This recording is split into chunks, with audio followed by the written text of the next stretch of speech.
আসসালামু আলাইকুম বন্ধুরা, আমি ভালো আছি। আশা করি যে যেখানে আছেন সবাই ভালো আছেন। আজকে আমি আপনাদের সামনে খুব একটা অজানা রেসিপি নিয়ে চলে আসলাম। আমি জানি এই রেসিপিটা জীবনেও কেউ রান্না করে খেয়ে দেখে না। তো বন্ধুরা, আজকে আমি বানিয়ে নেব নাই দিয়ে কিভাবে পায়েস রান্না করে। আমি জানি এই রেসিপিটা আপনারা জীবনেও দেখেন না আর জীবনেও খেয়ে দেখেন না। তো বন্ধুরা, নাইয়ের পায়েস রান্না করার জন্য আমি একটা নাই নিয়ে নিয়েছি।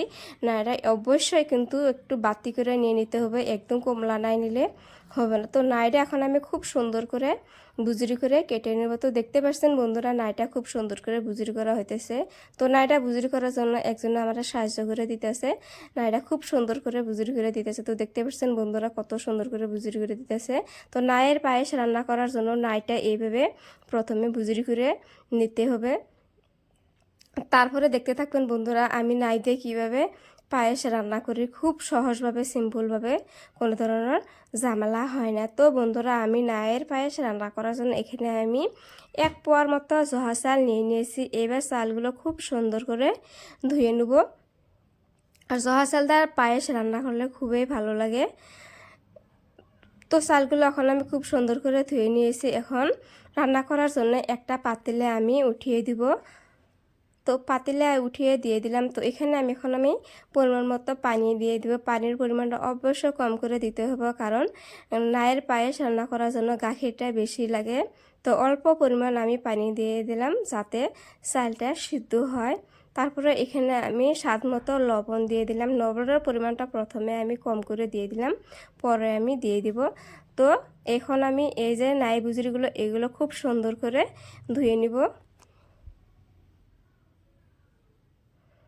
তো দেখতে পাচ্ছেন বন্ধুরা, এই যে আমি যে চালগুলো ধুয়ে উঠিয়ে দিয়েছিলাম, চালগুলো প্রায় আধা সেদ্ধ হয়ে গেছে। যখন আধা সেদ্ধ হয়ে যাবে তখন যে আমি নাইগুলো বুজির করে রেখেছিলাম ওইগুলো দিয়ে দিব। একদম কিন্তু চালগুলো সিদ্ধ করা যাবে না, তাহলে কিন্তু চালগুলো একদম গলে যাবে। এবার নাই দিয়ে আর চাল দিয়ে একসঙ্গে আমি জাল করে নিব। পরে কিন্তু আমি গাখির দেবো। গাখির কিন্তু এখনও আমি নাই আর চালের মধ্যে কিন্তু গাখির এখনও ব্যবহার করি না। নাই আর চালগুলো এখন আমি একসঙ্গে সিদ্ধ করে নিব। সিদ্ধ হওয়ার পরে তারপরে এখানে আমি গাখির ব্যবহার করব। তো অনবরত এইভাবে নেড়ে চেড়ে রাখতে হবে, যাতে পাতিলের তলিতে চালগুলো লেগে না ধরে। লেগে ধরলে কিন্তু পুড়ে ধরবে, তখন কিন্তু খাইতে কিন্তু ভালো লাগবে না। আর দেখতে পাচ্ছেন বন্ধুরা, চালগুলো প্রায় কিন্তু সেদ্ধ হয়ে গেছে। আর এখানে এখন আমি গাখির ব্যবহার করব। তো এখানে আমি প্রায় 2.5 লিটারের মতো গাখির নিয়েছি। এটা হলো আমাদের বাড়িরই গাখির, বাড়ির গায়ে আছে গায়ের গাখির।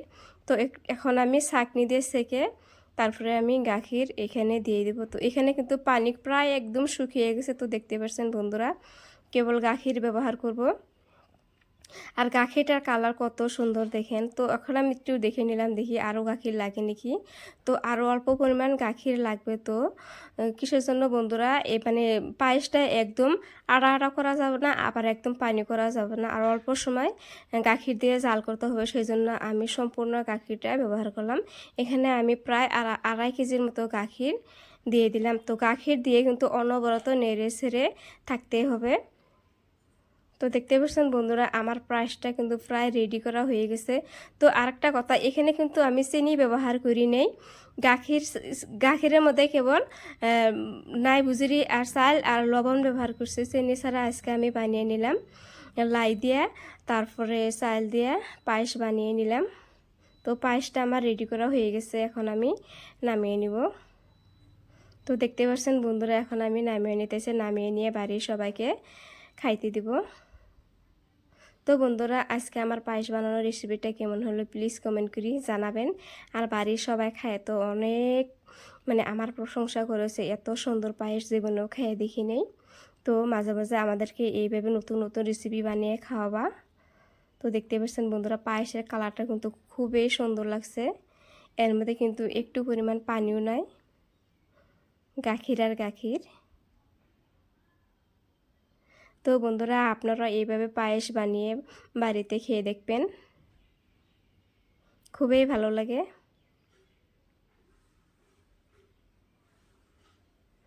আর পায়েসটা অবশ্যই গরম গরম খাইতে হবে, ঠান্ডা হয়ে গেলে কিন্তু ভালো লাগবে না। তো দেখতে পাচ্ছেন বন্ধুরা, পায়েসের কালারটা কত সুন্দর হয়েছে, দারুণ। তো গাখির আর লাই আর চালের পায়েসটা কেমন হলো বন্ধুরা কমেন্ট করে জানাবেন।